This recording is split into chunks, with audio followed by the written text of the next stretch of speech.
This is a Hipsters of the Coast podcast.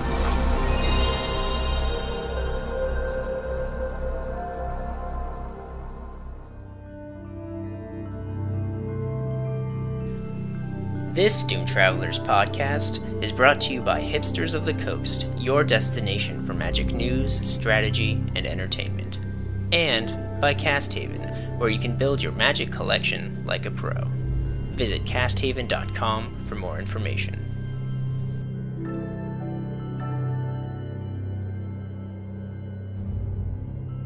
Alright, so welcome to another episode of Doom Travelers, where we talk about magic and play Destiny. I'm joined this week by Matt the Obliterator Jones and Dave McNasty McCoy.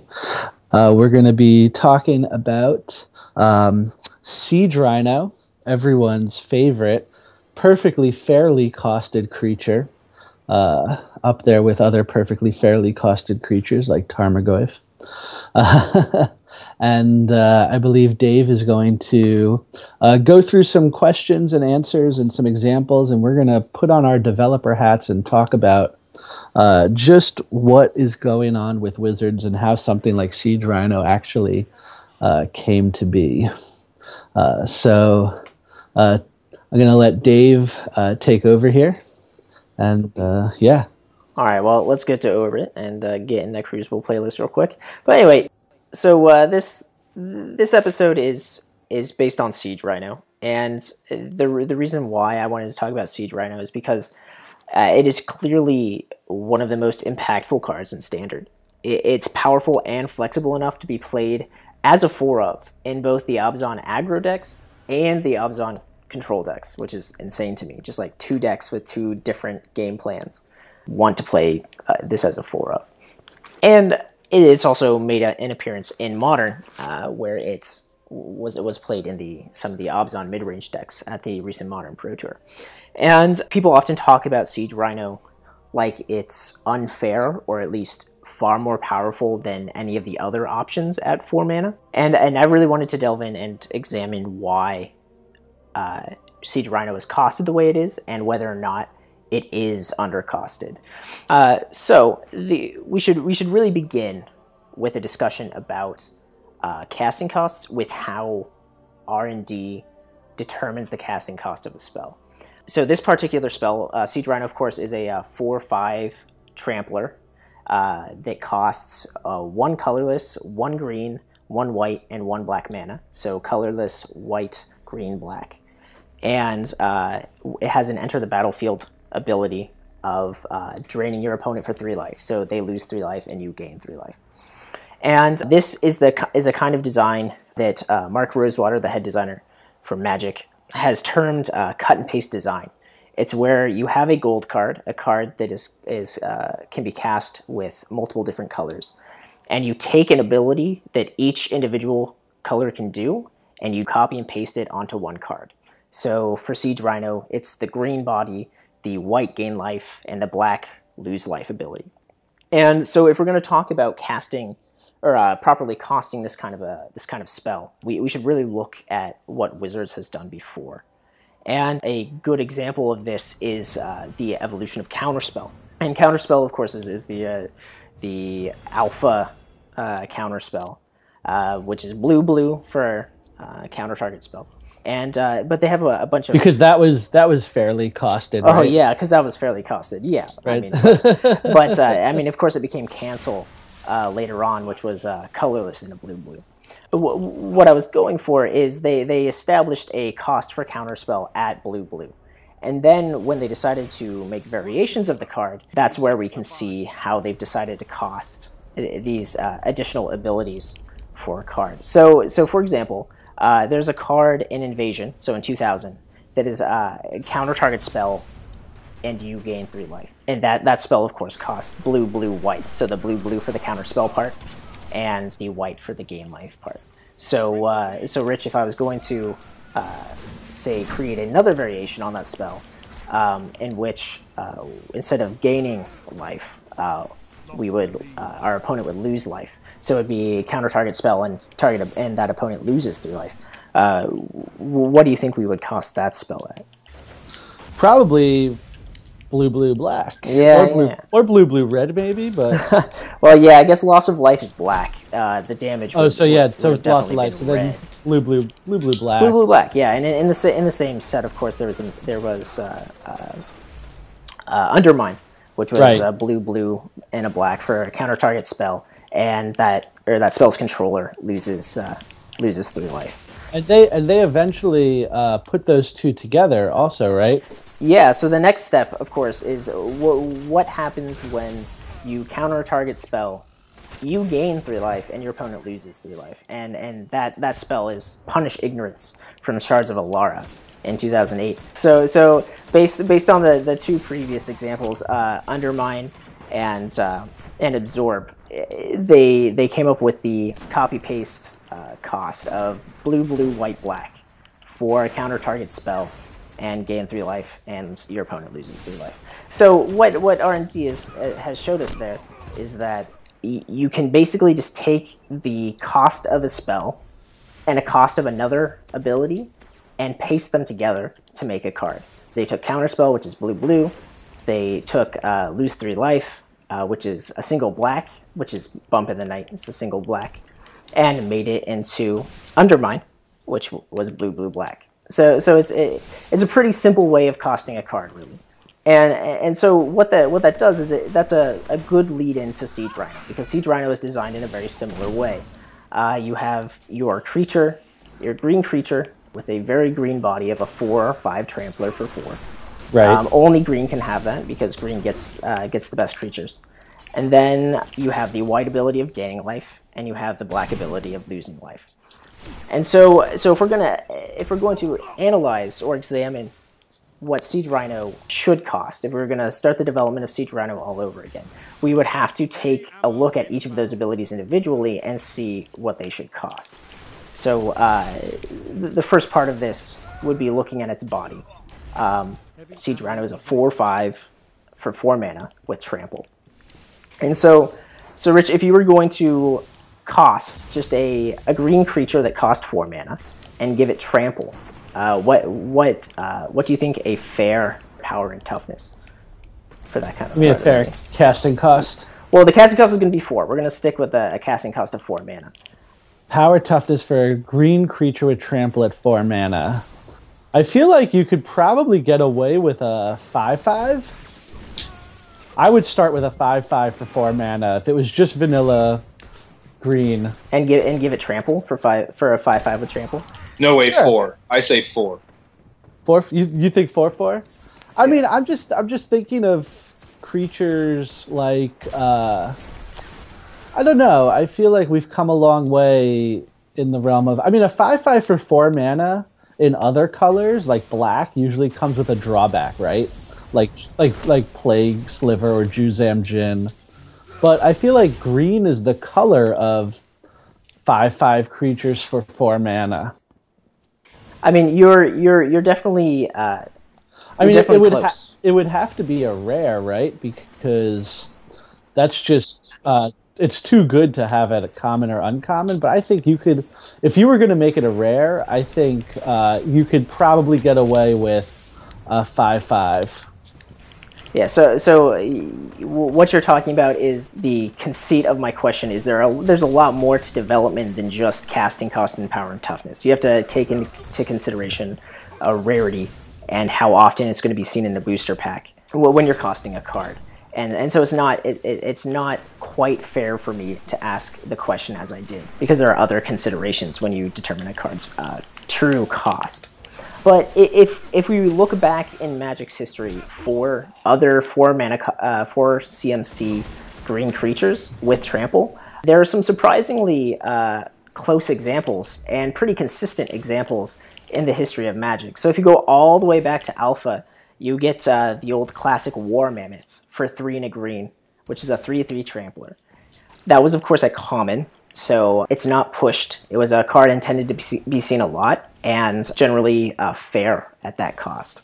And then later on, when you come to, say, Mirrodin Besieged in 2011, you run across a very similar creature called Tangle Mantis, which cost 2 and green, so 4 mana for a 3/4 with trample. So with the additional green mana, you get an additional toughness, point of toughness, and you still retain the trample. So that's a pretty consistent design baseline at common over the years of Magic. You can get a 3/3 green creature with trample for 4 mana, or if you add another green mana symbol to the cost, make it harder to cast with that extra green symbol, you can get an extra point of toughness. And then if you make it even harder to cast with 3 green mana, so green, green, green, you could get yourself a 4/5 creature, but it doesn't have trample.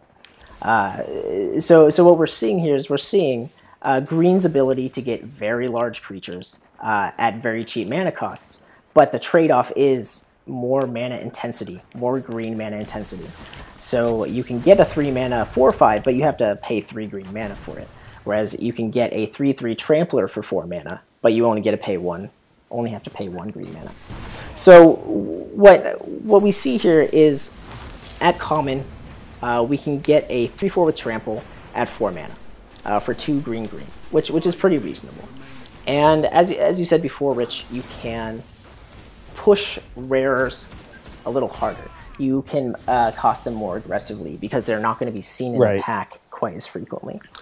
Right, and you're not going to see them across the table quite as frequently. Exactly. So if we're going to make this a rare and we're going to push it a little more, given the baseline of a 2 green green casting cost for a 3/4, what do you think you would cost a 4/5 trampler at rare?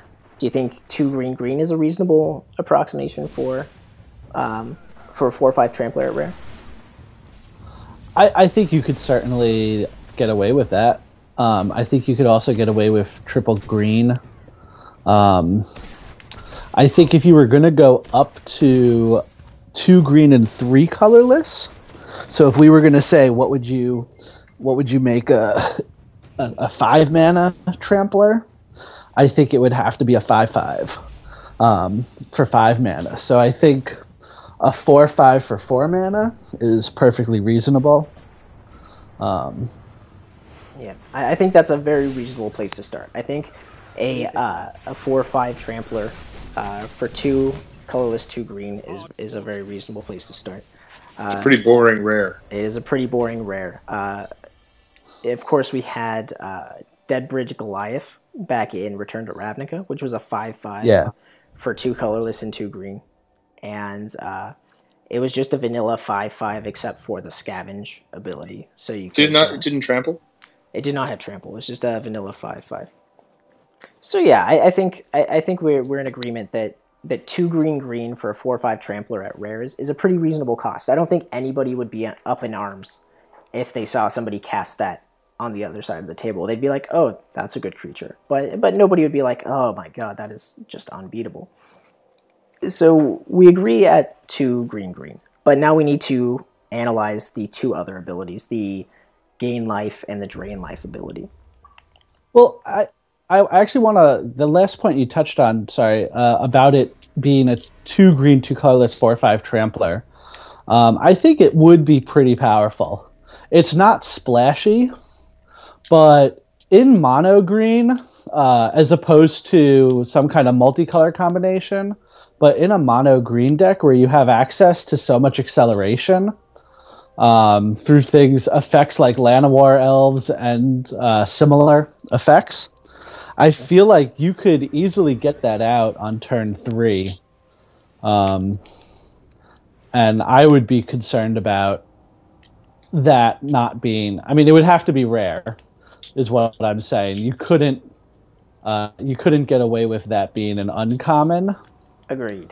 Yeah, I mean, the trample is a pretty undervalued limited mechanic, or at least maybe undervalued isn't the right word, but hard to gauge how important it is in value, not immediately obvious, because blocking is such an important feature of a limited game of Magic, and trample makes blocking much less effective. And I feel like there's an important distinction here, because our 4/5 for 4 mana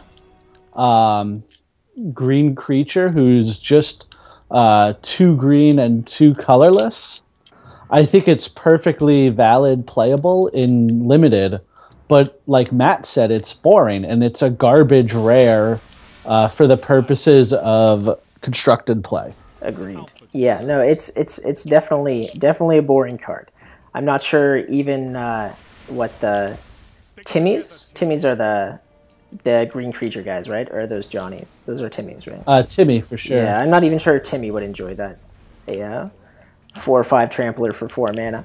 But the way you make a card like that more exciting, of course, is you add more awesome effects. Right. So let's take a look at the gain life, half of drain life first, because conveniently we have another card that we can look at as an example of how R&D would cost a big creature that gains life when it enters the battlefield.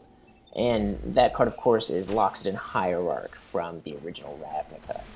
Loxodon Hierarch costs 2 white and a green, so 4 mana for a 4/4, and when it entered the battlefield, you gained 4 life. And it had the additional ability where you could pay green-white and sacrifice Loxodon Hierarch to regenerate each creature you control. So what we see here with Loxodon Hierarch is for 4 mana with 1 white and 1 green, you can get a 4/4, a big green body, with the enter the battlefield effect of gaining 4 life, which is the white half of the mana cost. So if we're going to apply this to Siege Rhino, we currently have... So you basically you're taking Loxodon Hierarch and giving it trample of sorts. Exactly. So what we're going to have to do to Loxodon Hierarch is something very similar to what we had to do for Tangle Mantis, to give it that extra point of toughness and trample. And that was convert one of the colorless mana symbols into a green mana symbol. So what we would end up with is 1 colorless, 2 green, and a white for a 4/5 trampler that gains 3 life when it enters the battlefield. And of course, the final part of our Siege Rhino puzzle is to add the lose 3 life part of the card, which black has the ability to do for a single black mana. So if we were to copy and paste that ability onto our new Siege Rhino, we would end up with 1 colorless, 2 green, a white, and a black for a 4/5 trampler that drains 3 life. So now we have an overcosted Siege Rhino. Where we end up with Siege Rhino, right, is going to be black, white, green, and a colorless. And I think what's missing for me in that casting cost, I don't think there's a problem with it costing 4 mana, right? I think the concern is that the card only costs 1 green. I mean, I think as a result of our conversation, I agree that one of the main concerns is its lack of a second green mana source or a mana symbol. I'm not sure I agree about it costing 4. But for sure, I think the biggest part is it's missing its second green mana symbol. I think the difference between a green white black for Siege Rhino versus a 1 green white black Siege Rhino, I think that difference is much smaller than the difference between a colorless white black green Siege Rhino and a green white black green Siege Rhino. I think those two comparisons, I think that there's a much bigger difference between the version without a second green and a version with the second green, as opposed to the extra colorless mana. Because you're just getting too much of a green card, right? I mean, the second green mana symbol is what lets you get this immensely powerful body. You lose sight of the green side of the card if you reduce that second green mana symbol. And so I think that's absolutely one of the most necessary parts of recosting Siege Rhino. Right, because I feel like they did cut and paste this guy together, like you said earlier, but I don't think they started the way that we just did. I don't think they said, what do we have if we they didn't take a base French vanilla green creature and add things to it. I think they just took all the abilities, trample, drain life, gain life, and a big body, and they thought to themselves, okay, this creature is green, black, and white. Let's make it green, black, and white and cost it aggressively. And then they got what they got. Because if they had started from the way we just did, then I think, you go down, you have to start from a position of costing it with double green. Just like how Counterspell has to have double blue in it. And the sort of effects that, like Anger of the Gods would be an effect that has double red. I think there's just some effects that are iconically so deep within a color that they require 2 mana of that color, like Wrath of God effects. And, you see with Wrath of God and something like Supreme Verdict, right? Cost a white, a blue, colorless. If that card costs 2 white, a blue, and colorless, then it has to be in a deck that's much more white focused. And a card like Siege Rhino, if it's in a deck that if it costs double green, then you need to commit much more to green in order to play it. And I think it doesn't see nearly as much play then in Constructed as it does today. So I think I wonder if maybe they at some point did have it cost double green, or had it costing 5 mana, or even had it as a 5/5, and then decided they wanted it to be Constructed playable. I mean, I think I disagree with your assertion that R&D didn't start with double green in its mana cost. I think you have to start with double green in its mana cost in order for it to cost 4 mana. One of the things we haven't talked about in terms of a cost, how R&D thinks about costing, is the environment that you're playing the card in. Like, the power level of a card is determined by the other cards around it, the environment that it's being played in. And I think R&D looked around at the other wedge cards that they made for Khans of Tarkir and saw that none of those gold cards had a double color in it. Like, for example, Butcher of the Horde, the Mardu version of Siege Rhino, is 1 black, white, red for a 5/4 flyer that you can sack to do a bunch of things. Right. And none of those cards in that cycle have a double color in it. So my guess is they probably had Siege Rhino at double green in their initial sketch of it, but saw that none of the other wedge cards had a double color in it.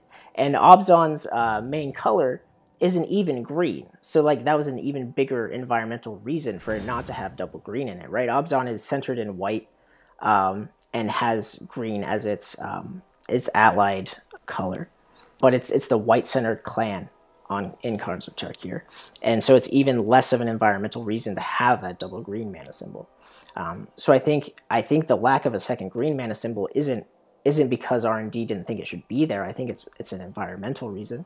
So you think it's an intentional way to push the cycle aesthetically? Yeah, I think Mark Rosewater's consistently said that aesthetics are a big part of design, and people notice when things aren't aesthetically aligned. Like Grizzlebrand costing 8, but everything being 7s on the card. Right. And so I think they very intentionally dropped that second green mana symbol. So it probably cost green, black, white as a very pushed Obzon card. Do you think they intended for it to warp the format, though? I mean, I can't answer that. I think they knew it was going to be a very powerful card, but I think the difference between the 1 colorless mana and the second green mana is big enough that you can play it in any kind of Obzon deck, which is why you see it in the control and the aggro decks. Are any of the other 3-color gold cards ETB effects, or are they all not? That is a good question. Off the Because top I think the end of the battlefield is the biggest part. Some of them are ETB, right? Because Sidisi, mills when she enters the battle. Sidisi mills when she enters, and whenever I forget what the second trigger is when a creature dies. She attacks when she attacks. Oh, she attacks, right? Yeah. So Sidisi is the Sultai version. Butcher of the Horde is the Mardu version. Does not have an enter the battlefield effect. Yeah, and I was thinking when you brought up Butcher, like Butcher is a much less devastating card because you have to do. There's so much more you can lose in that situation. Like if you sack a guy, first off he gets cast. It's fine. Sure, he makes it through a counter spell. Then you have to sacrifice a dude to make him have haste. You have to sacrifice a dude to do anything, and then if they remove it, they're 2 for 1-ing you. So there's all of these like downsides. But if you cast Siege Rhino for 4 mana, it resolves, you're automatically draining 3 life. Right. And so then when you bring back swing. Siege Rhino, it happens again. So it's a 6-point swing when it lands on the board, and even if your opponent removes it immediately, it's a 1-for-1 and a 6-point swing. So it would be like if you had a card that said your opponent loses 3 life, you gain 3 life, and they discard a card. And that would be a black and white spell. Mm-hmm. Do you think that would be 4 mana? That would probably be 3 mana. Yeah, 2 black and a white. Or black and white colorless, and that wouldn't even be rare. Yeah, I think, Jones, your point about the enter the battlefield ability being the strongest part of Siege Rhino is spot on. When you look at the other, so to complete this cycle, we have Siege Rhino as Obzon, Sidisi as Sultai. Wait, is Sidisi not the clan leader? Oh, that's a good point. So we got that completely backwards. So it's the Vizier. Yeah. Yeah, which is a total piece of shit. You're right, but I mean, Sidisi's power is its enter the battlefield. It is partially its enter the battlefield. But if you look at Siege Rhino and Manus Rider are the 2 most powerful or most played of that cycle. And then Knuckleblade probably. And after Knuckleblade. That. And part of the reason those 2 and the potential 3rd are the most played is because they can do something right away. The Rider can attack right away, or at least try to attack right away. And Knuckleblade can be paid with an extra red to give it haste to attack right away, or you can save it and pump it. It has a lot more value than just being a 4/4, big dumb 4/4. So I think you're spot on about why Siege Rhino is so powerful. It's because you get something for the 4 mana no matter what. Yeah, I think that's absolutely right. And you get it every time. So in a format that has reanimation spells and ways to get your bros back, it just keeps happening. Yeah, but if it costs 2 green, a black and a white, it would require a much higher dedication to green. You couldn't play a white-black splash green deck and play Siege Rhino. Yeah, it would be very difficult to open with a Thoughtseize, then play a Fleecemane Lion, and then play go from there to get to Siege Rhino. But that said, that the deck certainly has a lot of help with Cursor of Kruphix. I do wonder how effective Siege Rhino is going to be once Theros rotates out and it loses access to Courser. But no, it's a very powerful card. Wizards clearly pushed it for one reason or another. And I think it's pretty, I think we've established how it happened. It'll be interesting to see if they feel that this is something they're going to continue to do on occasion. I think it's fine. I think I don't think the formats are warped so horribly because of Siege Rhino that it's something that they need to do something about. But they certainly need to be more careful doing things like this in the future, mostly because it prevents them from creating cards like Birthing Pod and Green Sun Zenith and all of cards like that, which interact very nicely with an effect like Siege Rhino or Thragtusk.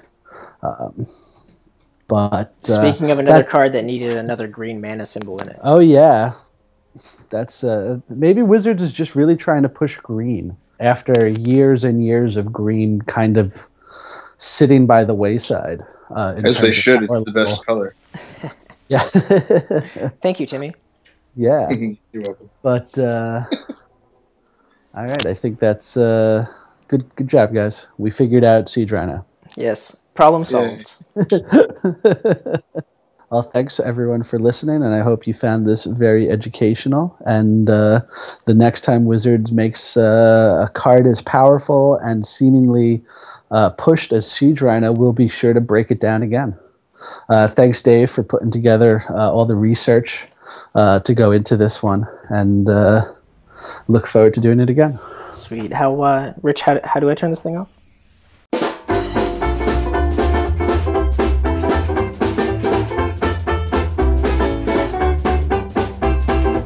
Hey Guardians, thanks for tuning in to the Doomed Travelers podcast. You can find more at doomtravelers.com or follow at Doomed Travelers on Twitter for show updates and other nonsense. Make sure to subscribe to Hipsters TV on YouTube for videos of our previous episodes, and don't forget that you can find audio-only versions of the Doomed Travelers podcast on iTunes. For my co-hosts Rich Stein and Matt the Obliterator Jones, I'm David Bones McCoy. See you next time. William Howard Tuck.